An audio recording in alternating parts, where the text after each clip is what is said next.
KS ಮರುಪರೀಕ್ಷೆಯಲ್ಲಿ ಸಾಕಷ್ಟು ಗೊಂದಲ ಸೃಷ್ಟಿಯಾಗಿದೆ. ಸ್ಟೂಡೆಂಟ್ಸು ಸಾಕಷ್ಟು ನನಗೆ ಫೋನ್ ಮಾಡಿಬಿಟ್ಟು ಕೆಲವೊಬ್ಬರು ಅಳ್ತಾ ಫೋನ್ ಮಾಡ್ತಾರೆ, ಸರ್ ನನಗೆ ಪ್ರಿಲಿಮ್ಸ್ ಆಗಿ ಪಾಸ್ ಆಗಿದೆ, ನಾನು 4-5 ವರ್ಷ 5-6 ವರ್ಷದಿಂದ ಓದ್ಕೊಂಡು ಇದ್ದೀನಿ, ಆದರೆ ಈ ಥರ ಮಿಸ್ಟೇಕ್ಸ್ ಮಾಡಿದ್ದಾರೆ, ಏನು ಮಾಡಬೇಕಂತ ಕೇಳ್ತಾರೆ. ಕೆಲವೊಬ್ಬರು ನಾನು ಕನ್ನಡ ಮೀಡಿಯಮ್ ಸರ್, ನಾನು 7-8 ವರ್ಷದಿಂದ KS ಆಫೀಸರ್ AC ಆಗಬೇಕಂತ ಹೇಳಿ KS ಎಕ್ಸಾಮ್ಸ್ ಕಟ್ಟು ನಾನು ಎಕ್ಸಾಮ್ ಪ್ರಿಪೇರ್ ಆಗ್ತಾಯಿದ್ದೀನಿ ಸರ್, ನನಗೆ ಅನ್ಯಾಯ ಆಗ್ತಾಯಿದೆ, ನನಗೆ ಯಾವುದೇ ರೀತಿ ಕ್ವಶನ್ಸ್ ಅರ್ಥ ಆಗ್ತಾಯಿಲ್ಲ, ಇಷ್ಟೊಂದು ಗೊಂದಲ ಸೃಷ್ಟಿ ಮಾಡಿದ್ದಾರೆ ಸರ್ ಅಂತ ಕೇಳ್ತಾ ಇದ್ದಾರೆ.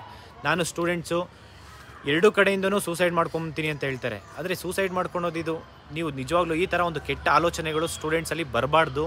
ಈ ಪ್ರಿಲಿಮ್ಸ್ ಅನ್ನೋದು KS ಪ್ರಿಲಿಮ್ಸ್ ಅನ್ನೋದು ಜಸ್ಟ್ ಕ್ವಾಲಿಫೈಡ್ ಅಷ್ಟೇ. ಇದು ಎಂಟ್ರಿ ಅಂದರೆ KS ಆಫೀಸರ್ ಆಗಬೇಕಂತಂದರೆ ನಿಮ್ಮ ಒಂದು ಪರ್ಫಾರ್ಮೆನ್ಸು ಮೇನ್ಸಲ್ಲಿ ತೋರಿಸ್ಬೇಕಾಗುತ್ತೆ.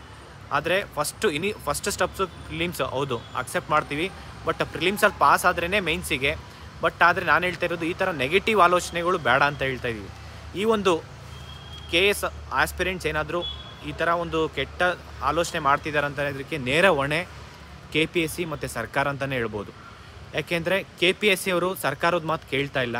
ಸರ್ಕಾರದ ಪಾತ್ರ ಏನಿದೆ ಅಂತೇಳಿ ದಯವಿಟ್ಟು ಈ ಕೂಡಲೇ ಮಧ್ಯಸ್ಥಿಕೆ ತೊಗೊಂಡು KPSC ಮೇಲೆ ಆ್ಯಕ್ಷನ್ ತೊಗೊಬೇಕಾಗುತ್ತೆ. ಯಾಕೆಂತಂದರೆ ನಾನು ಇದೊಂದೇ ಎಕ್ಸಾಮ್ಸ್ ಅಲ್ಲ, KS ಒಂದೇ ಎಕ್ಸಾಮ್ ಅಲ್ಲ, CTA ಎಕ್ಸಾಮ್ CTAಯಲ್ಲಿ ಸ್ಕ್ಯಾಮ್ ಆಗಿರೋದು ನೋಡಿರ್ಬೋದು ನೀವು. ಮತ್ತು PDOದಲ್ಲಿ HK ಮತ್ತು ನಾನ್ HKದಲ್ಲಿ ಎಷ್ಟು ಅನ್ಯಾಯ ಆಗ್ತಾಯಿದೆ. ಸ್ಟೂಡೆಂಟ್ಸ್ ಎಕ್ಸಾಮ್ ಹೋದ್ರೂ 1 ಅವರ್ ಲೇಟು, ಕ್ವಶನ್ ಪೇಪರ್ ಬಂದಿರಲ್ಲ ಎಕ್ಸಾಮ್ ಬರೀಬೇಕಂತ ಅಂದರೆ. ಮತ್ತು ಎಕ್ಸಾಮ್ಸ್ ಕಂಡಕ್ಟ್ ಮಾಡಿರೋದ್ರಲ್ಲಿ ಸೀಲ್ ಓಪನ್ ಆಗಿರುತ್ತೆ. ಮತ್ತು ಡಿಲೇ ಇನ್ ಪ್ರೋಸೆಸ್ಸು ಎಷ್ಟು ಡಿಲೇ ಮಾಡ್ತಿದ್ದಾರೆ ಅಂತಂದರೆ 1 ವರ್ಷದಲ್ಲಿ ರಿಕ್ರೂಟ್ಮೆಂಟ್ ಮುಗಿಬೇಕಂತ ಅಂದರೆ ಇವರು 5 ವರ್ಷ ತೊಗೊತಾ ಇದ್ದಾರೆ. ಯಾವ ರಿಕ್ರೂಟ್ಮೆಂಟ್ 1 ವರ್ಷದಲ್ಲಿ KPSC ಮುಗಿಸ್ತಾ ಇದೆ ಹೇಳಿ? ಸರ್ಕಾರ ಯಾಕೆ KPSC ಮೇಲೆ ಆ್ಯಕ್ಷನ್ ತೊಗೊತಾ ಇಲ್ಲ? ಆ ಕಮಿಷನ್ ಮೇಲೆ ಯಾಕೆ ಆ್ಯಕ್ಷನ್ ತೊಗೊತಾ ಇಲ್ಲ? ಅದರಲ್ಲಿ ಯಾರೋ ಬೆಳ್ಳೆಣಿಕೆಯಷ್ಟು ಒಬ್ಬರ ಪ್ರಾಮಾಣಿಕವಾಗಿ ಕೆಲಸ ಮಾಡ್ತಿದ್ದಾರೆ ಮೆಂಬರ್ಸು. ಅದು ಬಿಟ್ಟರೆ ಬೇರೆ ಎಲ್ಲ ಮೆಂಬರ್ಸು ಕರಪ್ಟ್ ಇದ್ದಾರೆ. ಅದರಲ್ಲಿ ದುಡ್ಡು ಕೊಟ್ಟು ಬರ್ತಾರೆ, ಅಲ್ಲಿ ದುಡ್ಡು ಮಾಡಬೇಕಂತ ಹೋಗ್ತಾರೆ. ಸ್ಟೂಡೆಂಟ್ಸಲ್ಲಿ ನಾವು ನೋಡಿದೆ ಮೊನ್ನೆ 20-30 ಕ್ವಶನ್ಸ್ ಎಕ್ಸಾಮ್ಸ್ ಅಟೆಂಡ್ ಮಾಡಿಬಿಟ್ಟು ಅಷ್ಟೇ ಬರಬೇಕು, ಮಿಕ್ಕಿದ್ದು OMR ಸ್ಕ್ಯಾಮ್. ಅದು ಇನ್ನು ಉಳಿದಿದ್ದೆಲ್ಲ ಅವರೇ ಫಿಲ್ ಮಾಡ್ತಾರಂತ. ಇವತ್ತು ಪೇಪರಲ್ಲಿ ನೀವೇ ನೋಡಿರ್ಬೇಕು, ಅದನ್ನು ಬರೀ 10-15 ಕ್ವಶನ್ಸ್ ಅಷ್ಟೇ ಫಿಲ್ ಮಾಡಿ ಬರ್ತಾಯಿದ್ದಾರೆ. ಮಿಕ್ಕಿದ್ದೆಲ್ಲ KPSCಯಲ್ಲಿರೋ ಸಿಬ್ಬಂದಿ ಮತ್ತು ಮೆಂಬರ್ಸು ಮತ್ತು ಒಂದಷ್ಟು ಜನ ಮಿಡಲ್ ಮ್ಯಾನು. ಅದರಲ್ಲಿ ಎಷ್ಟು ಜನ ಪೊಲಿಟಿಷಿಯನ್ಸ್ ಇದ್ದಾರೆ ಅಂತ ಗೊತ್ತಿಲ್ಲ. ಮೊನ್ನೆ ಗೋವಿಂದ ರಾಜು ಅಂತ KS ಎಕ್ಸಾಮಲ್ಲಿ ಅವನು ಅರೆಸ್ಟ್ ಮಾಡಿದ್ದಾರೆ. ಅವನ ಹತ್ರ ನೀವು ನೋಡಿರಬೇಕು ಎಷ್ಟು ಮಾರ್ಕ್ಸ್ ಕಾರ್ಡ್ಸು, ಎಷ್ಟು ಬ್ಲ್ಯಾಂಕ್ ಚೆಕ್ಸು, ಎಷ್ಟು ದುಡ್ಡು ಕಲೆಕ್ಟ್ ಮಾಡಿಬಿಟ್ಟು ಲಕ್ಸುರಿ ಲೈಫ್ ಲೀಡ್ ಮಾಡ್ತಿದ್ದಾನೆ. ಅವನಿಗೆ ಎಷ್ಟು ಜನ ಕಾಂಟ್ಯಾಕ್ಟ್ ಇದ್ದಾರೆ. ಈ KPSC ಯಾಕೆ ಹಿಂಗೆ ಮಾಡ್ತಾಯಿದ್ದಾರೆ? ಇವರಿಗೆ SIT CCB ಇದಕ್ಕೆಲ್ಲ ಅಲ್ಲ, CBI ತನಿಖೆ ಮಾಡಬೇಕು ಇವ್ರ ಮೇಲೆ, KPSC ಅವ್ರ ಮೇಲೆ. ಈ KS ಆಸ್ಪಿರೆಂಟ್ಸು 3 ತಿಂಗಳು ಎಕ್ಸಾಮ್ಸ್ ಮೇನ್ಸ್ ಡೇಟ್ ಕೊಟ್ಟಿದ್ದಾರೆ. ಇವರಿಗೆ ಎಷ್ಟು ಅತಂತ್ರ ಆಗ್ತಾಯಿದೆ ಅಂತಂದರೆ KPSC ಪ್ರಿಲಿಮ್ಸ್ ಮಾಡದೇ ಇದ್ದವ್ರಿಗೆ ಎಷ್ಟು ಗೋಳಾಟ ಆಗ್ತಿದೆ ಅಂತಂದರೆ ಯಾಕೆ KPSC ಅವ್ರು ಇಷ್ಟು ಮಾಡ್ತಿದ್ದಾರೆ? 1-2 ಸಾಕಷ್ಟು ಮಿಸ್ಟೇಕು. ಕೆಲವೊಂದು ಸ್ಟೂಡೆಂಟ್ಸು ನನ್ನ ಮೇಲೆ ಆಕ್ರೋಶ ತೋರಿಸ್ತಾ ಇದ್ದೀರಾ, ನನ್ನ ಮೇಲೆ ವಿಡಿಯೋ ಮಾಡಿದ್ರೆ ನಿಮಗೇನೂ ಸಿಗಲ್ಲ. ನಾನು ಒಂದಂತೂ ವಿಚಾರ ಹೇಳ್ತೀನಿ ಕೇಳಿ, ನಾನು 1-2 ಸಾಕಷ್ಟು ಸ್ಟ್ರಗಲ್ ಮಾಡ್ತಿದ್ದೀನಿ. ವಿದ್ಯಾರ್ಥಿಗಳಿಗೋಸ್ಕರ ಏನಾದರೂ ಆಗಬೇಕು, ಬಡ ವಿದ್ಯಾರ್ಥಿಗಳಿಗೆ ಪ್ರಾಮಾಣಿಕವಾಗಿ ಓದ್ತಾ ಇದ್ದವ್ರಿಗೆ ಏನಾದರೂ ಜಸ್ಟಿಸ್ ಸಿಗಬೇಕು ಅಂತ ಹೇಳಿ ಅವ್ರ ಪರವಾಗಿ ನಾನು ಹೋರಾಟ ಮಾಡ್ತಿದ್ದೀನಿ. ನನ್ನ ಜೊತೆ ಇರೋರಿಗೆ ಮತ್ತು ಸಾಕಷ್ಟು ನೋಟಿಫಿಕೇಷನ್ ಆಗೋದ್ರಿಂದ ಇರ್ಬೋದು. ಈವನ್ ಫೈನಾನ್ಷಿಯಲ್ ಡಿಪಾರ್ಟ್ಮೆಂಟಿಂದ 504 ಅಪ್ರೂವಲ್ ಆಗಿದ್ದು, ಅಂದರೆ ಟೋಟಲ್ ವೇಕೆನ್ಸಿ ಅಪ್ರೂವಲ್ ಆಗಿದ್ದು ಫೈನಾನ್ಷಿಯಲ್ ಡಿಪಾರ್ಟ್ಮೆಂಟಿಂದ 504. ಆದರೆ 184 ಅಷ್ಟೇ ಕಾಲ್ ಮಾಡ್ತೀನಿ ಅಂತ ಹೇಳ್ತಿದ್ರು KS ನೋಟಿಫಿಕೇಷನ್ಸು. ನಾನು CM ಸರ್ನವರೆಲ್ಲರನ್ನೂ ಅಪ್ರೋಚ್ ಮಾಡಿ ಬೆಳಗಾಂ ಸೆಷನ್ ಹತ್ರ ಹೋಗಿ ಮಿನಿಸ್ಟರ್ಸು ಮತ್ತು CMs ಎಲ್ಲ ಖುದ್ದಾಗಿ ಭೇಟಿ ಮಾಡಿ 4-5 ಟೈಮು ಅವರು DPR ಸೆಕ್ರೆಟರಿ ಕರೆಸಿ ಆಮೇಲೆ ಡಿಸ್ಕಷನ್ ಮಾಡಿ ಎಷ್ಟು ವೇಕೆನ್ಸಿ ಇದೆ ಅಂತೇಳಿ ನನಗೆ ಗೊತ್ತಿತ್ತು. ಆದರೆ ಸ್ಟೂಡೆಂಟ್ಸ್ಗೆ ಯಾರಿಗೂ ಗೊತ್ತಿರಲಿಲ್ಲ. ಅದನ್ನು 184ಇಂದ 384ಗೆ ವೇಕೆನ್ಸಿ KPSC ಕಳಿಸ್ಕೊಂಡು ಈ ಒಂದು ಎಕ್ಸಾಮ್ಸ್ ಕಂಡಕ್ಟ್ ಮಾಡೋದಕ್ಕೆ 1 ಇಯರ್ ಪ್ರೋಸೆಸ್ ಕಂಪ್ಲೀಟ್ ಮಾಡಿ ಅಂತೇಳಿ ತುಂಬ ಪ್ರೆಷರ್ ಆಗ್ತಾಯಿದ್ವಿ. ಆದರೆ ಈ KPSC ಅವರು ಒಂದು ಎಕ್ಸಾಮ್ಸ್ ಕರೆಕ್ಟಾಗಿ ಮಾಡೋಕ್ಕೆ ಬಂದಿಲ್ಲ ಅಂತಂದರೆ ನಾಟ್ ಓನ್ಲಿ KS ಎಲ್ಲ ಎಕ್ಸಾಮ್ಸಲ್ಲೂ ಇದೇ ಥರ ಮಿಸ್ಟೇಕ್ ಮಾಡ್ತಿದ್ದಾರೆ. ನೀವು ಯಾಕೆ ಈ ಥರ ಎಕ್ಸಾಮ್ ಕಂಡಕ್ಟ್ ಮಾಡ್ತಾಯಿದ್ದೀರಾ? ನಮ್ಮ ಪ್ರಶ್ನೆ ಆಗಿರೋದು ಇದೆ. ನಾನು ಸ್ಟೂಡೆಂಟ್ಸ್ ಪರವಾಗಿ 12 ಕೇಸ್ ಹಾಕ್ಸ್ಕೊಂಡು ನಾನು ಸ್ಟೂಡೆಂಟ್ಸಲ್ಲಿ ನಾನು ಒಂದು ವಿಚಾರ ಅಂತ ಹೇಳ್ತೀನಿ ಕೇಳಿಕೊಳ್ಳಿ. ಸ್ಟೂಡೆಂಟ್ಸ್ ಪರವಾಗಿ ಇಷ್ಟೆಲ್ಲ ರೀಫಾರ್ಮ್ಸ್ ಆಗಬೇಕಂದ್ರೆ ಅಷ್ಟು ಈಸಿ ಇಲ್ಲ. ಒಂದು ಫೈಲ್ ಮೂವ್ ಮಾಡಬೇಕಂತಂದರೆ ತಿಂಗಳಾನ್ಗಟ್ಟಲೆ ಅಲಿಬೇಕು. ನಿಮಗೆ ಗೊತ್ತಿಲ್ಲ ಅಷ್ಟೇ. ಅದು ಎಷ್ಟು ಸತಿ ವಿಧಾನಸೌಧ ಹೋಗಬೇಕು, ಎಷ್ಟು ಆಫೀಸರ್ನ ಭೇಟಿ ಮಾಡಬೇಕು ಅಂದರೆ ಅಷ್ಟು ಈಸಿ ಇಲ್ಲ. ಇದು ದಯವಿಟ್ಟು ಅರ್ಥ ಮಾಡ್ಕೊಳ್ಳಿ. ಬರೀ ಒಂದೇ ಅಂತಲ್ಲ, PSI ರಿಕ್ರೂಟ್ಮೆಂಟಲ್ಲಿ ಎಷ್ಟೊಂದು ಮಿಸ್ಟೇಕ್ಸ್ ಮಾಡಿದ್ರು ಕ್ವಶನಲ್ಲಿ. ಅದರಲ್ಲೂ ನಾವು ಕರೆಕ್ಷನ್ ಮಾಡಿಸಿದ್ವಿ, ಗ್ರೇಸ್ ಕೊಡಿಸಿದ್ವಿ. ಮತ್ತು ರಿಕ್ರೂಟ್ಮೆಂಟ್ 1 ವರ್ಷದಲ್ಲಿ ಕಂಪ್ಲೀಟ್ ಮಾಡಬೇಕು ಅಂತ PSI ಸ್ಕ್ಯಾಮ್ ಆದಾಗೂ ಅಷ್ಟೇ ಅದ್ರ ಪರವಾಗಿ ಹೋರಾಟ ಮಾಡಿ ನಾವು ಆದಷ್ಟು ಬೇಗ ಕಂಪ್ಲೀಟ್ ಆಗಬೇಕು ಅಂತೇಳಿ ಎಕ್ಸಾಮ್ ಮಾಡಿಸಿದ್ವಿ. ಇದೆಲ್ಲ ಯಾರಿಗೋಸ್ಕರ ಮಾಡಿಸಿದ್ದು? KPCL ಪ್ರತಿಯೊಂದು ಡಿಪಾರ್ಟ್ಮೆಂಟಲ್ಲೂ ಇದೇ ಥರ ಮಿಸ್ಟೇಕ್ಸ್ ಮಾಡ್ತಾಯಿದ್ದಾರೆ. ಆ ಡಿಪಾರ್ಟ್ಮೆಂಟಲ್ಲೆಲ್ಲ ಆದಷ್ಟು ಬೇಗ ಒಂದು ರೆಕ್ರೂಟ್ಮೆಂಟ್ ಬೇಗ ಆಗಬೇಕಂತಂದರೆ ಬಿಕಾಸ್ ಆಫ್ ಅಕ್ಷಾ ಸಂಘಟನೆಯಿಂದ ಸಾಕಷ್ಟು ಕೆಲಸ ಮಾಡ್ತಿದ್ದಾರೆ. ಸ್ಟೂಡೆಂಟ್ಸ್ ಒಬ್ಬರು ಇಬ್ಬರು ಅಲ್ಲ, ಅದರಲ್ಲಿ ನೂರಾರು ಜನ ಕೆಲಸ ಮಾಡಿ ಪ್ರತಿಯೊಂದು ಡಿಪಾರ್ಟ್ಮೆಂಟು ಎಷ್ಟು ವೇಕೆನ್ಸಿ ಖಾಲಿ ಇದೆ ಅದ್ರ ಬಗ್ಗೆ ಪ್ರಶ್ನೆ ಮಾಡಿ. ಸ್ಟೂಡೆಂಟ್ಸು ನನ್ನನ್ನು ಪ್ರಶ್ನೆ ಮಾಡೋದಕ್ಕಿಂತ ಸರ್ಕಾರ ಮತ್ತು KPSC ಮತ್ತು ಡಿಪಾರ್ಟ್ಮೆಂಟನ್ನು ಪ್ರಶ್ನೆ ಆಗಿದ್ದರೆ ಇಷ್ಟೊತ್ತಿಗೆ ಎಷ್ಟೋ ರಿಫಾರ್ಮ್ಸ್ ಆಗ್ತಾಯಿತ್ತು. ದಯವಿಟ್ಟು ನಾನು ಪ್ರತಿಯೊಂದು ಇನ್ಸ್ಟಿಟ್ಯೂಷನ್ನು ಕೇಳ್ಕೊತೀನಿ, ಎಲ್ಲರೂ ಕೈ ಜೋಡಿಸಿ ಸ್ಟೂಡೆಂಟ್ಸ್ಗೆ ಒಂದು ಜಸ್ಟಿಸ್ ಕೊಡಿಸ್ಬೇಕಾಗುತ್ತೆ. ಯಾಕೆಂದರೆ 1-2 ಮಿಸ್ಟೇಕ್ಸ್ ಆದರೆ ಏನೋ ಅನ್ಬೋದಾಯಿತು. ಇಲ್ಲಿ ಯಾವ ರೀತಿ ಜಸ್ಟಿಸ್ ಕೊಡಿಸ್ಬೇಕಾಗುತ್ತೆ ನೀವೇ ಆಲೋಚನೆ ಮಾಡಿ, ನೀವೇ ಡಿಸೈಡ್ ಮಾಡಿ. ಸ್ಟೂಡೆಂಟ್ಸ್ ಇರ್ಬೋದು ಎಲ್ಲ ಒಂದು ನಿರ್ಧಾರಕ್ಕೆ ಬಂದು ಎಲ್ಲ ಅನ್ಯಾಯ ಆಗ್ತಾಯಿದೆ ಅಂತಂದರೆ ಬಿಕಾಸ್ ಆಫ್ ವೇರಿಯಸ್ ಕರಪ್ಷನ್. ಅದ್ರ ಜೊತೆ ಡಿಪಾರ್ಟ್ಮೆಂಟಲ್ಲಿ ಆಗ್ತಾಯಿರೋ ಒಂದು ಅನ್ಯಾಯ. ಪ್ರತಿಯೊಂದು ಆಫೀಸರೂ ಕರಪ್ಟ್ ಆದರೆ ಎಲ್ಲಾಗುತ್ತೆ ಹೇಳಿ? ಪ್ರಾಮಾಣಿಕ ವ್ಯಕ್ತಿಗಳು ಹೆಂಗೆ ಬರ್ತಾರೆ ಆಫೀಸರ್ ಆಗಿ? ಅದನ್ನು ಪ್ರಶ್ನೆ ಮಾಡಬೇಕಾಗುತ್ತೆ ನಾವು. ಆ ಒಂದು ಆಫೀಸರ್ ಆಗಬೇಕಂತಂದರೆ ಗ್ರೂಪ್ A ಮತ್ತು ಗ್ರೂಪ್ B ಆಫೀಸರ್ ಅಂತ ಹೇಳ್ತೀವಿ, ಗ್ರೂಪ್ C ಮತ್ತು Dಗೆ ಎಂಪ್ಲಾಯ್ ಅಂತ ಹೇಳ್ತೀವಿ. ಆದರೆ ಆಫೀಸರ್ ಆಗಬೇಕಂತಂದರೆ ಈ ಕ್ವಶನ್ ಪೇಪರೇ ನೀವು ಚೆನ್ನಾಗಿಲ್ಲ, ಫಸ್ಟ್ ಸ್ಟೇಜೇ ಎಲಿಮಿನೇಟ್ ಮಾಡ್ತಾ ಅಂದರೆ ನೀವು KS ಆಫೀಸರ್ ಕನ್ನಡದವ್ರು ಎಲ್ಲಿ ಅವಕಾಶ ಸಿಗುತ್ತೆ? ಕನ್ನಡದವ್ರ ಮೇಲೆ ಯಾಕೆ ಇಷ್ಟು ದೌರ್ಜನ್ಯ? ಕನ್ನಡ ಓದಿದ್ದೇ ತಪ್ಪ ಅಂತ ಕೇಳ್ತಾರೆ ಕೆಲವರು. ಆಯಿತು, ನೀವು ಗ್ರಾಮ್ಯಾಟಿಕ್ ಮಿಸ್ಟೇಕ್ಸೇ ಎಷ್ಟೊಂದು ಮಾಡಿದ್ದೀರಾ, ನೀವು ಆ ಥರ ಯಾಕೆ ಮಾಡ್ತೀರಾ ಅಂತ ಪ್ರಶ್ನೆ. ಇಲ್ಲಿ 1-2 ಕ್ವಶನ್ಸ್ ಆದರೆ ಓಕೆ. ಇಲ್ಲಿ ನಾನು ಕೇಳ್ತಾ ಇದ್ದೀನಿ ವೆರಿ ಸಿಂಪಲ್ಲು. ಇಂಗ್ಲೀಷ್ ಮೀಡಿಯಮ್ ಆದರೂ ಆಗಲಿ, ಇಂಗ್ಲೀಷ್ ಬದಲು ಜಪಾನೀಸು, ಸ್ಪ್ಯಾನಿಷು, ಚೈನೀಸ್ ಲ್ಯಾಂಗ್ವೇಜಲ್ಲಿಟ್ಟರೆ ಅವನಿಗೆ ಅರ್ಥ ಆಗುತ್ತಾ? ಕನ್ನಡ ಇಂಗ್ಲೀಷು ಸ್ವಲ್ಪ ಗೊತ್ತಿರುತ್ತೆ, ಆದರೆ ಎಲ್ಲ ವರ್ಡ್ಸು ಇಂಗ್ಲೀಷಲ್ಲಿ ಗೊತ್ತಿರಲ್ಲ ಕನ್ನಡ ಮೀಡಿಯಮ್ ಅವ್ರಿಗೆ. ಅರ್ಥ ಮಾಡ್ಕೊಳ್ಳಿ. ಅದೇ ಇಂಗ್ಲೀಷ್ ಬದಲು ಬೇರೆ ಲ್ಯಾಂಗ್ವೇಜ್ ಇಟ್ಟರೆ ಇಂಗ್ಲೀಷ್ ಮೀಡಿಯಮ್ ಅವ್ರು ಸುಮ್ಮನೆ ಕೂತಿರ್ತಿದ್ರಾ? ಅದೇ ರೀತಿ ಕನ್ನಡ ಮೀಡಿಯಮ್ ಅವರು ಇವಾಗ ಪ್ರತಿಯೊಬ್ಬರು ಪ್ರಶ್ನೆ ಮಾಡ್ತಿದ್ದಾರೆ. ಯಾಕೆ ಮಾಡಬಾರ್ದು? ಅವ್ರ rights, it's a fundamental rights.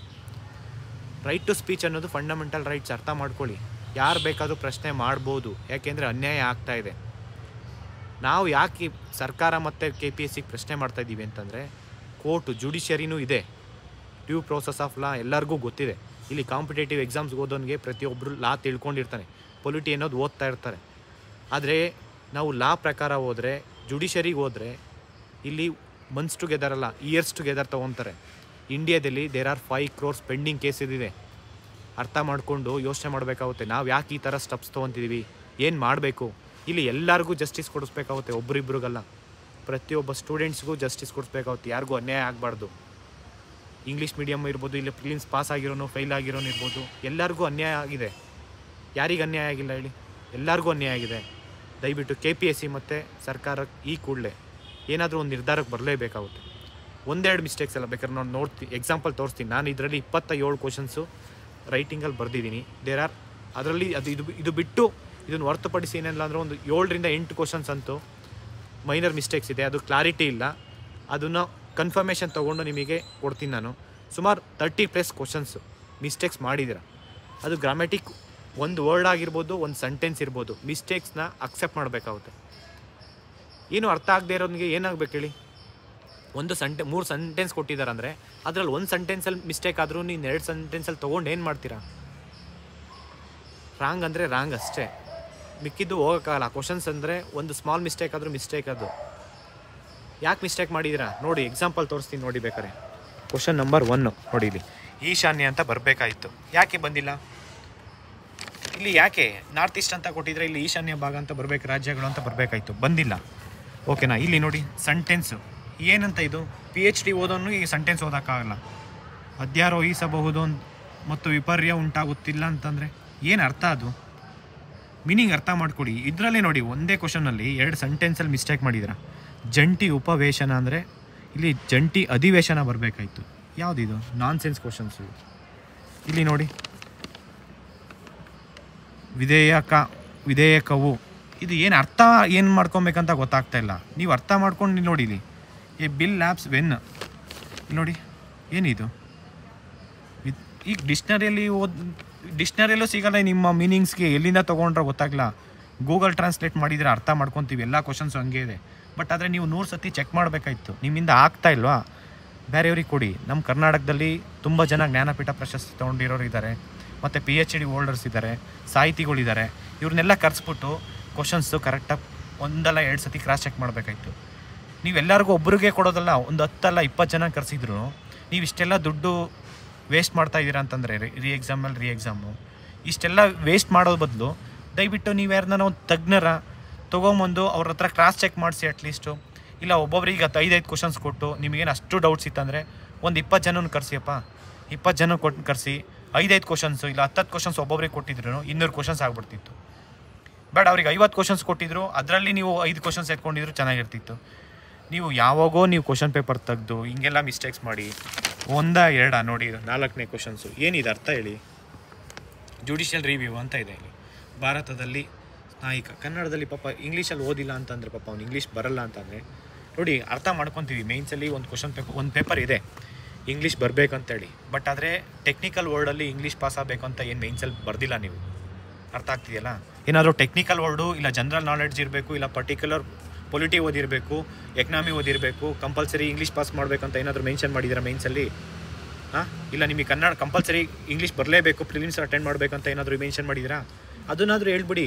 Compulsory English ಬರಲೇಬೇಕು, KS ಆಸ್ಪಿರೆಂಟ್ ಆಗಬೇಕು. ಇಲ್ಲ ನಾವಿಲ್ಲ ಇಂಡಿಯಾದಲ್ಲಿ ಇಲ್ಲ ಫಾರಿನಾಗಿ ಹೋಗ್ಬಿಟ್ಟು ಇಂಗ್ಲೀಷ್ ಕಲ್ತ್ಕೊಂಡು ಬಂದು ಆಮೇಲೆ ಎಕ್ಸಾಮ್ಸ್ ಬರೀಬೇಕಂತ ಹೇಳಿ. ನೋಡಿ ಇದೆಲ್ಲ ಏನು ಅರ್ಥ ಏನಿದು? ಪ್ರೊರೋಗೇಷನ್ ಇದು ಏನಿದೆ ಸ್ವಾಮಿ? ಇಂಗ್ಲೀಷಿಂದ ಮತ್ತೆ ಇಂಗ್ಲೀಷಿಗೆ ಕನ್ವರ್ಟ್ ಮಾಡಿದ್ರೆ ಏನು ಅರ್ಥ ಆಗುತ್ತೆ? ಮತ್ತೆ ಇಂಗ್ಲೀಷರೇ ಓದ್ಕೊಬೇಕಾ? 5ನೇ ಕ್ವಶನ್ಸು.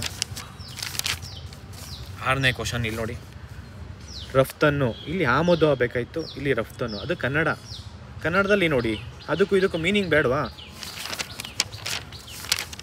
ನೋಡಿ 7ನೇ ಕ್ವಶನ್ಸು. ಇಲ್ಲಿ ಹೋಗಬೇಕಾಗುತ್ತದೆ. ಏನಿದು? ಮಿನಿಮಮ್ಮು ಮ್ಯಾಕ್ಸಿಮಮ್ಮು ಅರ್ಥನೇ ಇಲ್ವಾ? ಮೀನಿಂಗೇ ಇಲ್ವಾ? ಇದು ಕಸ್ಟಮ್ಸು. 8ನೇ ಕ್ವಶನ್ನು ಕಸ್ಟಮ್ ಅಂತ ಇದೆ.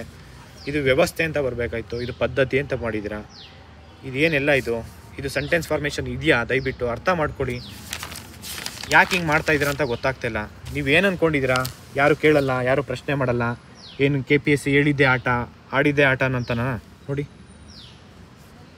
ಇಲ್ಲಿ ಕೊಟ್ಟಿದ್ದೀರಾ ಪ್ಯಾರಾ ಕ್ರಿಕೆಟ್ ಅಂತ, ಪ್ಯಾರಾ ಅಥ್ಲೇಟ್ಗಳು ಅಂತ ಕೊಡಬೇಕಾಯ್ತು. ಇಲ್ಲೂ ಅದೇ ಮಿಸ್ಟೇಕು, ಸ್ಪೆಲ್ಲಿಂಗ್ ಮಿಸ್ಟೇಕ್ ಆದರೆ ಏನಾಗುತ್ತೆ ಗೊತ್ತಾ? ಸ್ಟೂಡೆಂಟ್ಸಲ್ಲಿ ಡೌಟು. ಸ್ಟೂಡೆಂಟ್ಸ್ ಹೆಂಗೆ ಕ್ರಿಯೇಟ್ ಆಗುತ್ತಂದರೆ ಇದರಲ್ಲಿ ಏನೋ ಮಿಸ್ಟೇಕ್ ಇದೆ ಅಂತಂದರೆ ಪಕ್ಕ ಇದರಲ್ಲಿ ರಾಂಗ್ ಇರುತ್ತೆ ಇದು ಆಪ್ಷನ್ನು. ಈ ಆಪ್ಷನ್ ಬಿಟ್ಬಿಟ್ಟು ಬೇರೆ ಹೋಗೋಣ ಅಂತ ಹೋಗ್ತಾರೆ. ಇಲ್ಲಿ ನೀವು ಎಷ್ಟು ಕ್ವಶನ್ ಅಂತ ಗ್ರೇಸ್ ಕೊಡ್ತೀರಾ ಹೇಳಿ? ಎಷ್ಟು ಕ್ವಶನ್ ಅಂತ ತೋರಿಸ್ತೀನಿ ನೋಡಿ. ಸ್ಟೂಡೆಂಟ್ಸಲ್ಲಿ ಕನ್ಫ್ಯೂಷನ್ ಆಗೋದೇ ಇದು. ಒಬ್ಬ ಆಸ್ಪಿರೆಂಟ್ಸ್ ಥಿಂಕ್ ಮಾಡೋದು, ಒಂದು ಸೆಂಟೆನ್ಸಲ್ಲಿ ಏನಾದರೂ ಮಿಸ್ಟೇಕ್ಸ್ ಇತ್ತು ಅಂತಂದರೆ ಇಲ್ಲಿ ಈ ಆಪ್ಷನಲ್ಲಿ ನೋಡ್ತಾನೆ, ಪಕ್ಕ ಈ ಸೆಂಟೆನ್ಸಲ್ಲಿ ನನಗೆ ಅರ್ಥ ಆಗ್ತಾ ಇಲ್ಲ ಅಂದರೆ ಈ ರಾಂಗ್ ಇರುತ್ತೆ ಇದು ಅಂತ ಇವನೇ ಯೋಚನೆ ಮಾಡ್ತಾನೆ. ಅವನು ಅರ್ಥ ಮಾಡ್ಕೊತಾ ಇಲ್ಲ. ಇವು ಯಾಕೆ KPSC ಅವ್ರು ಯಾಕಿಂಗೆ ಅಂದರೆ ಕನ್ನಡದವ್ರು ಯಾರು ಎಕ್ಸಾಮ್ ಮೇನ್ಸಿಗೆ ಬರಲೇಬಾರ್ದು, ಅವ್ರ ಹತ್ರ ದುಡ್ಡಿರಲ್ಲ, ದುಡ್ಡಿರೋರು ಅಷ್ಟೇ ಎಕ್ಸಾಮ್ ಬರೀಬೇಕಂತ ಏನಾದರೂ ಇದೆಯಾ? ನೀವು ಆಯ್ಕೆ ಮಾಡೋದ್ರಲ್ಲಿ ಏನು ಪ್ರಿಲಿಮ್ಸಲ್ಲೇ ಆಯ್ಕೆ ಮಾಡ್ಕೊತಿದ್ದೀರಾ? ಕರಪ್ಷನ್ನು. ನೋಡಿ ಇಲ್ಲಿ ವಿಶ್ವ ಬ್ಯಾಂಕ್, ವರ್ಲ್ಡ್ ಬ್ಯಾಂಕ್ ಅಂತ ಇದೆ. ಇಲ್ಲಿ ವರ್ಲ್ಡ್ ಬ್ಯಾಂಕ್ ಅಂತ ಕೊಟ್ಟಿದ್ದೀರಾ, ಇಲ್ಲಿ ವಿಶ್ವಸಂಸ್ಥೆ ಅಂತ ಕೊಟ್ಟಿದ್ದೀರಾ. ಇಲ್ಲಿ ವಿಶ್ವ ಬ್ಯಾಂಕ್ ಅಂತಲೇ ಬರಬೇಕಾಯ್ತಲ್ವಾ? ಯಾಕೆ ಮಿಸ್ಟೇಕ್ ಮಾಡಿದ್ರಿ?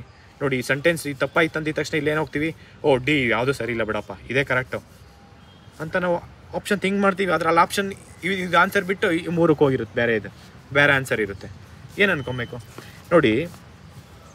ಇಲ್ಲಿ ಕ್ವಶನ್ಸು ಭಾರತದ ಭದ್ರತೆಗಳು, ಓಕೆನಾ? ಭಾರತೀಯ ಭದ್ರತಾ ಅಂತ ಇರಬೇಕು. ಭದ್ರತೆಗಳು ನೀವು ಬಾರ್ಡ್ರು ಸೆಕ್ಯೂರಿಟಿ ಅಂತ ಅಂತೀರ. ಸೆಕ್ಯೂರಿಟೀಸ್ಗೂ ಮತ್ತು ಇದು ಎಕನಾಮಿಕ್ ವರ್ಡ್ಸ್ಗೆ ಮೀನಿಂಗೇ ಇಲ್ಲ ಅಂತಂದರೆ ನೀವೇನಂತ ಅರ್ಥ ಮಾಡ್ಕೊಬೇಕು ಹೇಳಿ? ಭಾರತೀಯ ಭದ್ರತಾ ಮತ್ತು ವಿನಿಮಯ ಮಂಡಳಿ ಅಂತ ಬರಬೇಕಿಲ್ಲಿ. ನೀವೇನು ಹಾಕಿದ್ದೀರಾ? ಯಾರಿಗೆ ಕ್ವಶನ್ ಪೇಪರ್ ಪ್ರಿಪೇರ್ ಮಾಡಿದ್ದೀರಾ ಅಂತ ಗೊತ್ತಾಗ್ತಾ ಇಲ್ಲ. ಇದು ಕ್ವಶನ್ನು ಈ ಥರ ಇನ್ನೂ ಕ್ವಶನ್ಸ್ ನೋಡಿ, ಇದೆಲ್ಲ ಕ್ವಶನ್ಸ್ ರಾಂಗ್ ಇದೆ ಸೆಂಟೆನ್ಸು. ಅವನ್ನೆಲ್ಲ ರಿಸರ್ಚ್ ಮಾಡ್ತಾಯಿದ್ದೀವಿ ನೋಡಿ. ಇದು ಇತ್ತೀಚೆಗೆ ನೋಡಿ ಏನಿದೆ? ಎತ್ತಿ ಹಿಡಿದಿದೆ ಬರಬೇಕು. ಇವೆಲ್ಲ ಏನಿದೆ ಹೇಳಿ? ಕ್ವಶನ್ಸ್ ಫ್ರೇಮ್ ಮಾಡೋದರೆ ರಾಂಗ್ ಅಂತ ಅಂದರೆ ಮತ್ತು ಯಾವ ರೀತಿ ಅರ್ಥ ಮಾಡ್ಕೊಬೇಕು ಹೇಳಿ? ಇದು ನೋಡಿ ಈ ಕಡೆ FD ಅಂತಂದರೆ ಇವನು ಈ ಕ್ವಶನ್ ನೋಡ್ಕೊಂಡು ಕನ್ನಡ ಮೀಡಿಯಮನ್ನು ಇಂಗ್ಲೀಷನ್ನು ನೋಡಿಕೊಂಡು ಎರಡೂ ಕಂಪ್ಯಾರಿಸನ್ ಮಾಡಿಕೊಂಡು ಅಷ್ಟು ಟೈಮ್ ಇರುತ್ತಾ? ಏನು 5 ಅವರ್ ಕೊಟ್ಟಿರ್ತೀರಾ ಕನ್ನಡ ಮೀಡಿಯಮ್ ಅವ್ರಿಗೆ? 5 ಅವರ್ ಎಕ್ಸಾಮ್ ಬರೆಸ್ತೀರಾ? ನೀವೇ ಡಿಸೈಡ್ ಮಾಡಿ. ನೋಡಿ ಭಾರತದಲ್ಲಿ 23 ಅಂತ ಇದೆ, ಫೈನಾನ್ಷಿಯಲ್ ಇಯರ್ ಅಂತ ಬರಬೇಕಾಯ್ತು, ಆರ್ಥಿಕ ವರ್ಷ ಇಲ್ಲಿಲ್ಲ. ಇಲ್ಲಿ ನೋಡಿ 14ನೇ ಕ್ವಶನ್ಸು. ಸೆಂಟೆನ್ಸಲ್ಲಿ ನಾನು ಅವಾಗಲೇ ಹೇಳಿದೆ, ಒಂದು ಸೆಂಟೆನ್ಸ್ ತಪ್ಪಾದರೆ ಎಲ್ಲ ಸೆಂಟೆನ್ಸ್ ಏನು ಮಾಡ್ತಾರೆ? ನೆಗೆಟಿವ್ ಇರಬೇಕು, ಓಕೆ ಅದು ರಾಂಗ್ ಇರ್ಬೋದು, ಅದು ಬಿಟ್ಟು ನೆಕ್ಸ್ಟ್ ಆಪ್ಷನ್ಗೆ ಹೋಗೋಣ ಅಂತಲೇ ಯೋಚನೆ ಮಾಡ್ತಾರೆ. ನೋಡಿ ಇಲ್ಲಿ ಹೊರತುಪಟ್ಟಿದ್ದಂತೆ ಅಂತ ಇದೆ, ಹೊರತುಪಡಿಸಿ ಅಂತ ಇರಬೇಕಾಯ್ತು. ದಂತೆ ಕಂತೆ ಏನಿದೆಲ್ಲ ಇದು ನೋಡಿ. ಈ ಆರ್ಟಿಕಲ್ಸಲ್ಲಿ ಇದು ಎಷ್ಟು ಮಿಸ್ಟೇಕ್ಸ್ ಮಾಡಿದ್ದೀರಾ? ಎಲ್ಲಿ ಏನು ಸೆಂಟೆನ್ಸ್ ಫಾರ್ಮೇಷನ್ಸ್ ಯಾವುದಿರಬೇಕು, ನೀವು ಗೂಗಲ್ ಟ್ರಾನ್ಸ್ಲೇಷನ್ ಮಾಡಿದರೆ ಅಕ್ಸೆಪ್ಟ್ ಮಾಡ್ತೀವಿ, ಓಕೆನಾ. ಇದು ನೋಡಿ ಮೆಲವಿನ, ಇದು ಡಿಕ್ಷ್ನರಿಯಲ್ಲಿ ಹುಡುಕಿದ್ರೂ ನಿಮಗೆ ಮೀನಿಂಗ್ ಸಿಗಲ್ಲ. ಇದು ಏನು ಮೀನಿಂಗ್ ಇದೆ? 16ನೇ ಕ್ವಶನ್ಸು. 17ನೇ ಕ್ವಶನ್ಸ್ ನೋಡಿ, ಅಮೇರಿಕದ ಅಲ್ಲಿ ಅಧ್ಯಕ್ಷರು, ಅಲ್ಲಿ ರಾಷ್ಟ್ರಪತಿ ಇಲ್ಲ, ಅರ್ಥ ಮಾಡ್ಕೊಳ್ಳಿ. ಅಲ್ಲಿ ಜ್ಞಾನೇಂದ್ರ ಏನು, ಅದು ಯಾವ ಜ್ಞಾನ ಇಟ್ಕೊಂಡು ಈ ಕ್ವಶನ್ ಪೇಪರ್ ತೆಗೆದೋ ಗೊತ್ತಿಲ್ಲ, ಅದು ಯಾವ ರೀತಿ ಟ್ರಾನ್ಸ್ಲೇಷನ್ ಮಾಡೋದೋ ಗೊತ್ತಿಲ್ಲ, ಯಾವ ಜ್ಞಾನ ಇಟ್ಕೊಂಡು. ಇದು ನೋಡಿ 18ನೇ ಕ್ವಶನ್ಸು. ಇವರು ಹೆಣ್ಮಕ್ಳಿಗೆ 33% ರಿಸರ್ವೇಷನ್ ಕೊಡ್ತಾ ಇದ್ದೀವಿ. ಯಾಕೆ? ಅವರಿಗೆ ಅಂತ ಹೇಳಿ ಒಂದು ರೆಸ್ಪೆಕ್ಟ್ ಇದೆ. ಆ ರೆಸ್ಪೆಕ್ಟ್ ಯಾಕೆ ಕೊಡ್ತಾ ಇಲ್ಲ ಇವನು ಅಂತ. ಹುಡುಗರಿಗಂದರೆ ಪರವಾಗಿಲ್ಲ, ಅದು ಹೆಣ್ಮಕ್ಳಿಗೆ ಒಂದು ಸ್ವಲ್ಪ ರೆಸ್ಪೆಕ್ಟ್ ಕೊಡೋದು ಕಲಿಬೇಕಾಗುತ್ತೆ. ನೆಗ್ಲೆಕ್ಟ್ ಮಾಡ್ತೀರಾ? ಒಂದು ಹೆಣ್ಣು ಅಂತಂದರೆ ನೆಗ್ಲೆಕ್ಟ್ ಮಾಡೋದಾ? ದಯವಿಟ್ಟು ನೋಡಿ, ಇದು ತಪ್ಪಾದ, ಇದು ಇನ್ಕರೆಕ್ಟ್ ಅಂತ, ತಪ್ಪದ ಅಂತ ಕೊಟ್ಟಿದ್ದೀರಾ. ತಪ್ಪಾದ ಅನ್ನೋದು ಮಿಸ್ಟೇಕ್ ಮಾಡಿದ್ದೀರಾ ಅಂತಂದರೆ ನೀವು ಕ್ವಶನ್ಸಲ್ಲಿ ಯಾರು ಏನು ಅನ್ಕೊಬೇಕು ಹೇಳಿ? ಇಲ್ಲ ನೋಡಿ, ಮೈನರ್ ಅಂತಂದರೆ ಏನು ಅನ್ಬೋದಾಯಿತು, ಒಂದು ಗ್ರಾಮೆಟಿಕ್ ಮಿಸ್ಟೇಕ್ಸು, 1-2 ಅಂತಂದರೆ. ಆ ಥರದ್ದು ಇನ್ನೂ 1-2 ಅಲ್ಲ, ಒಂದು 10 ಕ್ವಶನ್ಸ್ ಇದ್ದಾವೆ ನೋಡಿ. ಇಲ್ಲಿ ಹೆಚ್ಚು ನೋಡಿ, ಇದಕ್ಕೂ ಮೀನಿಂಗು ಎರಡನೇದು, the challenge will be focus on electronic system design and manufacturing only ಅಂತ ಇದೆಯಲ್ಲ, ಇದು ಮಾತ್ರ ಅಂತ ಇರಬೇಕಾಯ್ತು, ಹೆಚ್ಚು ಒತ್ತು ನೀಡುತ್ತದೆ. ನೋಡಿ, ಇದು ಮ್ಯಾನುಫ್ಯಾಕ್ಚರಿಂಗ್ ಅಂದರೆ ಕನ್ನಡ ಮೀನಿಂಗ್ ಇದೆ ಎಷ್ಟೊಂದಕ್ಕೆ, ಎಲ್ಲದಕ್ಕೂ ಕನ್ನಡ ಮೀನಿಂಗ್ ಇದೆ. ಕೆಲವೊಂದು ಸೋಡಿಯಮು, ಪೊಟ್ಯಾಷಿಯಮು ಆ ಥರದಕ್ಕೆ ಇಲ್ಲ ಬ್ರೋ ಸೈನ್ಸ್ ಕ್ವಶನ್ಸು. ಆದರೆ ಮೆಜಾರಿಟಿ 99% ಕನ್ನಡ ಮೀನಿಂಗು, ಎಲ್ಲದಕ್ಕೂ ಇಂಗ್ಲೀಷ್ ವರ್ಡ್ಸ್ಗೆ ಕನ್ನಡ ಮೀನಿಂಗ್ ಇದೆ. ನೀವು ಇಲ್ಲಿ ನೋಡಿ, ಮ್ಯಾನುಫ್ಯಾಕ್ಚರಿಂಗ್ ಅಂದರೆ ಉತ್ಪಾದನೆ ಅಂತ ಬರಿಬೋದಾಯಿತು, ಬರ್ದಿಲ್ಲ. ಪಡೆದರು ಅಂತ ಹಾಕಿದರೆ ಕರೆಕ್ಟ್ ಇರ್ತಿತ್ತು. ಪಡೆದವರು ಅಂದರೆ, ಪಡೆಯವರು ಅಂದರೆ ಇವು ಮೀನಿಂಗ್ಸ್ ಇದೆಯಾ ನೋಡಿ. 21ನೇ ಕ್ವಶನ್ಸು. ಇದು ನೋಡಿ, 4ನೇ ಕ್ವಶನಲ್ಲಿ ಕನ್ನಡ ಯೂಸ್ ಮಾಡಿದ್ರಾ, ಇನ್ನು 3ರಲ್ಲಿ ಇಂಗ್ಲೀಷ್ ವರ್ಡ್ ಯೂಸ್ ಮಾಡಿದ್ರಾ. ಇದು ಬಯೋ ರೆಮಿಡಿಯೇಷನ್ ಅಂತ ಇದೆ, ಇಲ್ಲಿ ಜೈವಿಕ ಪರಿಹಾರ ಅಂತ ಇದೆ, ಓಕೆನಾ. ಬಯೋ ಮಾನಿಟರಿಂಗ್ ಅಂದರೆ ಜೈವಿಕ ಉಸ್ತುವಾರಿ ಅಂತ ಬರಬೇಕು. ಬಯೋ ಆಗ್ಮೆಂಟೇಷನ್ ಅಂತಂದರೆ ಜೈವಿಕ ವೃದ್ಧಿ ಅಂತ ಇದೆ, ಓಕೆನಾ. ಬಯೋ ಡಿಗ್ರೇಡೇಷನ್ ಅಂತಂದರೆ ಜೈವಿಕ ವಿಘಟನೆ ಅಂತ ಇದೆ. ನೀವಾದರೆ ಇಲ್ಲಿ ಏನು ಮೆನ್ಷನ್ ಮಾಡಿದ್ರಾ? ಕನ್ನಡ ಒಂದಿದೆ, ಮಿಕ್ಕಿದ್ದು ಇಲ್ಲಿ ಸ್ಟೂಡೆಂಟ್ಸಲ್ಲಿ ಕನ್ಫ್ಯೂಷನ್ ಏನು ಸ್ಟಾರ್ಟ್ ಆಗೋದು ಗೊತ್ತಾ? ಇವು 3 ಬಿಟ್ಟು ಇದೇ ಇರ್ಬೋದು ಕನ್ನಡದಲ್ಲಿ ಕೊಟ್ಟಿದ್ದಾರೆ ಆನ್ಸರು, ಆದರೆ ಆನ್ಸರ್ ಇದ್ದಾರಲ್ಲ, ಆನ್ಸರ್ ಬೇರೆ. ನೀವು ಅರ್ಥ ಮಾಡ್ಕೊತ ಇಲ್ಲ. ಬಯೋ ಮ್ಯಾನಿಟರಿಂಗ್ ಆನ್ಸರ್ ಇದೆ, ಆದರೆ ನೀವು ಕೊಟ್ಟಿರೋದೇನಿಲ್ಲಿ 3 ಇಂಗ್ಲೀಷಲ್ಲಿ ಕೊಟ್ಟು 1 ಕನ್ನಡ. ಯಾಕೆ ಇಷ್ಟು ಕನ್ಫ್ಯೂಷನ್ ಮಾಡಿದ್ದೀರಾ? ಕನ್ನಡದಲ್ಲಿ ವರ್ಡ್ಸ್ ಇದೆ, ಯಾಕೆ ಈ ಥರ ಮಾಡಿದ್ದೀರಾ ನೋಡಿ. 22ನೇ ಕ್ವಶನ್ಸು. ಇಲ್ಲಿ ನೋಡಿ, ಅಂಕಿಅಂಶ ಮತ್ತು ಕಾರ್ಯಕ್ರಮ ಅಂತ ಬರಬೇಕಾಯ್ತು. ಇಲ್ಲಿ ಪ್ರಯೋಜನ ಮತ್ತು ಅಂದರೆ ಇಲ್ಲಿ ಮಿಸ್ಟೇಕ್ಸ್ ಇದೆ, ಲೆಕ್ಕಪತ್ರ ಅಂತ ಬರಬೇಕಾಯ್ತು. ಇಲ್ಲಿ ನ್ಯಾಚುರಲ್ ಕ್ಯಾಪಿಟಲ್ ಅಕೌಂಟಿಂಗ್ ಅಂತ ಅಂದರೆ ಇಲ್ಲಿ ಲೆಕ್ಕಪತ್ರ ಅಂತ ಬರಬೇಕಿಲ್ಲ. ಯಾಕೆ ಬಂದಿಲ್ಲ ಅಂತ ಹೇಳಿ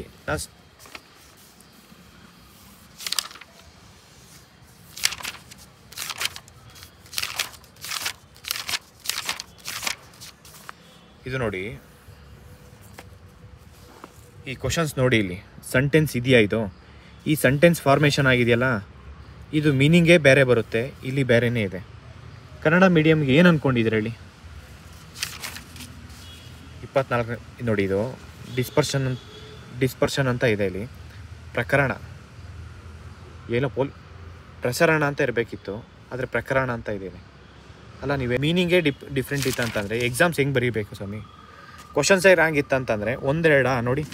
ವೇವ್ ಲೆಂತ್ಗೂ ಡಿಫ್ರೆನ್ಸ್ ಇದೆ, ಓಕೆನಾ. ವೇವ್ ಲೆಂತ್ ಅಂದರೆ ತರಂಗ. ನೀವು ಯಾಕೆ ತರಂಗ ಮತ್ತು ನೋಡಿ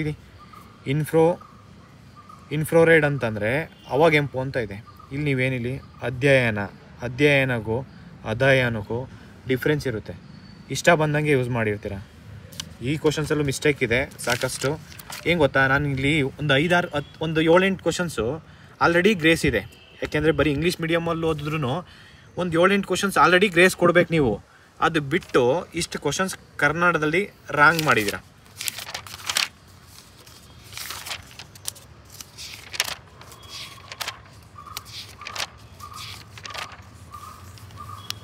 ನೋಡಿ, ಬಲವನ್ನು ವಿದ್ಯುತ್ ಪೂರೈಕೆ ಅಂತ ಬರಬೇಕಿತ್ತು. ಇದು ಏನು ಬಲ ತೋರಿಸ್ಬೇಕು? ವಿದ್ಯುತ್ಗೂ ಇಲ್ಲಿ ಪವರ್ ಅಂತ ಎನರ್ಜಿ ಅಂತ ಇದೆ, ಎನರ್ಜಿಗೂ ಬಲವನ್ನು ಅಂತ ಏನು ಮೀನಿಂಗ್ ಬೇಡವಾ? ಏನು ಅನ್ಕೊಬೇಕಿದೆ ಹೇಳಿ? 27 ನೋಡಿ, ಇದು ಭಾರತೀಯ ವೈದ್ಯಕೀಯ ಸಂಶೋಧನಾ ಮಂಡಳಿ ಅಂತ ಬರಬೇಕಾಯ್ತು, ಓಕೆನಾ. ಇಲ್ಲಿ ಏನಿದೆ? ಇದು ICMR ಅಂದರೆ ಓಕೆ, ರೋಗಶಾಸ್ತ್ರ ಸಂಸ್ಥೆ ಅಂತ ಇರಬೇಕಾಯ್ತು. ಇಲ್ಲಿ ಏನಿದೆ? ಇಲ್ಲಿ 27 ಕ್ವಶನ್ಸ್ ನಾನು ಮಾರ್ಕ್ ಮಾಡಿರ್ತೀನಿ. ಆದರೆ ಇನ್ನೂ ಒಂದು 7-8 ಕ್ವಶನ್ಸು ಮೈನರ್ ಮಿಸ್ಟೇಕ್ಸ್ ಇದೆ, 1-2 ಇಲ್ಲ. ಬಟ್ ಇನ್ನೊಂದು ವಿಚಾರ ಹೇಳ್ತೀನಪ್ಪ ಅಂದರೆ, ಸ್ಟೂಡೆಂಟ್ಸ್ಗೆ ಇದನ್ನೆಲ್ಲ ಪ್ರಶ್ನೆ ಮಾಡಿ ದಯವಿಟ್ಟು, ನಾನು ಸ್ಟೂಡೆಂಟ್ಸ್ ಪರವಾಗಿ ಹೋರಾಟ ಮಾಡ್ತಾ ಇರೋದು 1-2 ಅಲ್ಲ, ಸುಮಾರು ನನ್ನ ಮೇಲೆ 12 ಕೇಸ್ ಇದೆ. ನಾನು ಪರ್ಸ್ನಲಿ ಏನಿಲ್ಲ ಅಂದರೂ ಒಂದು 20-30 ಲಕ್ಷ ದುಡ್ಡು ಖರ್ಚು ಮಾಡಿಕೊಂಡು ಸ್ಟೂಡೆಂಟ್ಸ್ ಪರವಾಗಿ ಹೋರಾಟ ಮಾಡಿದ್ದೀನಿ. ನೀವು ನನಗೆ ಏನು ಪ್ರಶ್ನೆ ಮಾಡಬೇಕಂತಂದರೆ, ನಾನು ತಪ್ಪು ಮಾಡಿದ್ರೆ ಪ್ರಶ್ನೆ ಮಾಡಿ, ತೊಂದರೆ ಇಲ್ಲ, ನಾನು ಅಕ್ಸೆಪ್ಟ್ ಮಾಡ್ತೀನಿ. ಆದರೆ ನಾನು ಕೇಳ್ತಾ ಇರೋದು, ನೀವು ಪ್ರಶ್ನೆ ನನಗೆ ಮಾಡೋ ಬದಲು ಸರ್ಕಾರ ಮತ್ತು KPSCಗೆ ಮಾಡಿದ್ರೆ ಮಾತ್ರ ಏನಾದರೂ ಸಮಾಜದಲ್ಲಿ ಬದಲಾವಣೆ ತೊಗೊಂಬರೋಕ್ಕೆ ಸಾಧ್ಯ. ಅರ್ಥ ಮಾಡ್ಕೊಳ್ಳಿ. 1-2 ಇಶ್ಯೂಸ್ ಇಲ್ಲ, ದೇರ್ ಆರ್ ಮಲ್ಟಿಪಲ್ ಇಶ್ಯೂಸ್ ಇದ್ದಾವೆ ಸ್ಟೂಡೆಂಟ್ಸ್ ಪರವಾಗಿ. ಇಲ್ಲಿ ಒಬ್ಬರು ಇಬ್ಬರು ಅಲ್ಲ, ಎಲ್ಲರೂ ಒಗ್ಗಟ್ಟಾಗಿ ಏನಾದರೂ ಮಾಡಿದ್ರೆ ಮಾತ್ರ ಏನಾದರೂ ಬದಲಾವಣೆ ಆಗುತ್ತೆ. ಅರ್ಥ ಮಾಡ್ಕೊಳ್ಳಿ. ಪ್ರತಿಯೊಬ್ಬರೂ ನೀವು ಒಂದಾದರೆ ಎಲ್ಲರೂ ಆಗ್ತಾರೆ. ನಮ್ಮ ಸಂಘಟನೆಯಲ್ಲಿ 100 ಜನ ಯಾರು ಅವರು ಸುಮ್ಮನೆ ಇಲ್ಲ, ಎಲ್ಲ ಪಾಪ ಸ್ಟ್ರಗಲ್ ಮಾಡ್ತಿದ್ದಾರೆ. ಎಲ್ಲ ಒಳ್ಳೇದಾಗಬೇಕು, ಏನೋ ಒಂದು ಮಾಡಬೇಕಂತೇಳಿ. ದಯವಿಟ್ಟು ಎಲ್ರಿಗೂ ಇದು ನ್ಯಾಯ ಸಿಗಬೇಕು. ನೀವೇ ನೋಡಿ, ಇದಕ್ಕೆ ಯಾವ ರೀತಿ ನಿರ್ಧಾರ, ಯಾವ ರೀತಿ ಏನು ಮಾಡ್ಬೋದು, ಇದಕ್ಕೆ ಸರ್ಕಾರ ನೇರ ಹೊಣೆ ಆಗುತ್ತೆ. ಮತ್ತು ಈ ಸರ್ಕಾರ ಏನು ಡಿಸೈಡ್ ಮಾಡುತ್ತೋ KPSC ಅದನ್ನು ಅಕ್ಸೆಪ್ಟ್ ಮಾಡುತ್ತೆ. ದಯವಿಟ್ಟು ನಾವು ಸರ್ಕಾರಕ್ಕೆ ಯಾವ ರೀತಿ ಇದನ್ನು ಚರ್ಚೆ ಮಾಡಿ ಆದಷ್ಟು ಬೇಗ, ಇವತ್ತು ನಾಳೆ, ಯಾಕೆಂದರೆ ಸ್ಟೂಡೆಂಟ್ಸಲ್ಲಿ ಕನ್ಫ್ಯೂಷನ್ ಆಗೋದು ಬೇಡ. ಸ್ಟೂಡೆಂಟ್ಸ್ KPSC ನಿರ್ಧಾರ ಸರ್ಕಾರ ನಿರ್ಧಾರ ತೊಗೊಳುತ್ತಾ ಬರೀಲಿ, ಎಲ್ಲರೂ ಮೇನ್ಸ್ ಬರೀಲಿ. ಯಾಕೆಂದರೆ ಇದು ಮತ್ತೆ ಪ್ರಿಲಿಮ್ಸ್ ಬರೀಬೇಕು ಅಂತಂದರೆ ಇದು ಅಷ್ಟು ಈಸಿ ಇಲ್ಲ.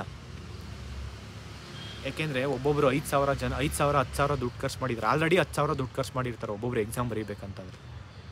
1 ಲಕ್ಷ ಜನ ಎಕ್ಸಾಮ್ ಬರೀಬೇಕಂತಂದರೆ ಒಬ್ಬ 5,000 ಖರ್ಚು ಮಾಡಿದಂದ್ರೆ 50 ಕೋಟಿ ಖರ್ಚು ಮಾಡಿದ್ದಾನೆ. ಸರ್ಕಾರ 10-13 ಕೋಟಿ ಖರ್ಚು ಮಾಡಿರ್ಬೋದು. ಸರ್ಕಾರ ಮನ್ಸು ಮಾಡಿದ್ರೆ ಏನು ಬೇಕಾದ್ರೂ ಮಾಡೋದು. 13 ಕೋಟಿ ದೊಡ್ಡ ವಿಚಾರ ಅಲ್ಲ. ಆದರೆ ಇಲ್ಲಿ ಸ್ಟೂಡೆಂಟ್ಸು ಎನರ್ಜಿ, ಟೈಮು ಮತ್ತು ಅವ್ರ ಹೆಲ್ತ್ ಕಂಡೀಷನ್ಸು, ಇನಿಷಿಯಲಿ ಅವ್ರು ಬಂದಾಗ ಹೀರೋ ಥರ ಇರ್ತಾರೆ. 3-4 ವರ್ಷ 5 ವರ್ಷ ಇಲ್ಲಿ ಕಾಂಪಿಟೇಟಿವ್ ಎಕ್ಸಾಮ್ಸ್ ಓದ್ಕೊಂಡಾಗ ತಲೆಯಲ್ಲಿ ಕೂದಲಿರಲ್ಲ, ಕಣ್ಣು ಪವರು ಏನಿಲ್ಲ ಅಂದ್ರೂ 4-5 ಬಂದಿರುತ್ತೆ. ಮತ್ತು ಅವ್ರದ್ದು ಹೆಲ್ತ್ ಕಂಡೀಷನ್ಸ್ ಯಾವ ರೀತಿ ಇರುತ್ತೆ, ಎಕನಾಮಿಕಲ್ ಕಂಡೀಷನ್ನು, ಅವ್ರ ಸ್ಟೇಟಸ್ ಹೆಂಗಿರುತ್ತೆ ಅಂತಂದರೆ ಕಂಪ್ಲೀಟ್ಲಿ ಡಿಪ್ರೆಷನ್ಗೆ ಹೋಗಿರ್ತಾರೆ. ದಯವಿಟ್ಟು ಸರ್ಕಾರನೂ ಅರ್ಥ ಮಾಡಿಕೊಡಿ. ಎಷ್ಟು ವೇಕೆನ್ಸಿ ಇದೆ? 2,70,000 ವೇಕೆನ್ಸಿ ಇದೆ. ಆ ಒಂದು ವೇಕೆನ್ಸಿನೂ ಫಿಲ್ ಮಾಡೋದ್ರ ಮುಖಾಂತರ ಸರ್ಕಾರಕ್ಕೆ ನಾನು ಕೇಳ್ಕೊತಾ ಇರೋದೇನಪ್ಪ ಅಂತಂದರೆ, ಈ ಒಂದು ನೋಟಿಫಿಕೇಷನ್ ಜೊತೆ 384 ಎಲ್ಲ ಸ್ಟೂಡೆಂಟ್ಸ್ಗೂ ಇದು ಮೇನ್ಸಿಗೆ ಅಲೋ ಮಾಡಿಸಿ. ಒಂದು. ಎರಡನೇ ವಿಚಾರ ಏನು ಗೊತ್ತಾ, ದಯವಿಟ್ಟು ಸೇಮ್ ಏನು 384 ನೋಟಿಫಿಕೇಷನ್ ಕರೆದಿದ್ದಾರಲ್ಲ, ಅದಕ್ಕಿನ್ನ ಒಂದು 100 ಸೇರಿಸಿ ಒಂದು 500 ಹೊಸ ನೋಟಿಫಿಕೇಷನ್ ಕರೆದ್ರೆ ಎಲ್ಲ ವಿದ್ಯಾರ್ಥಿಗಳಿಗೂ ಅನುಕೂಲ ಆಗುತ್ತೆ ಅಂತ ಕೇಳೋಕ್ಕೆ ಇಷ್ಟಪಡ್ತೀನಿ.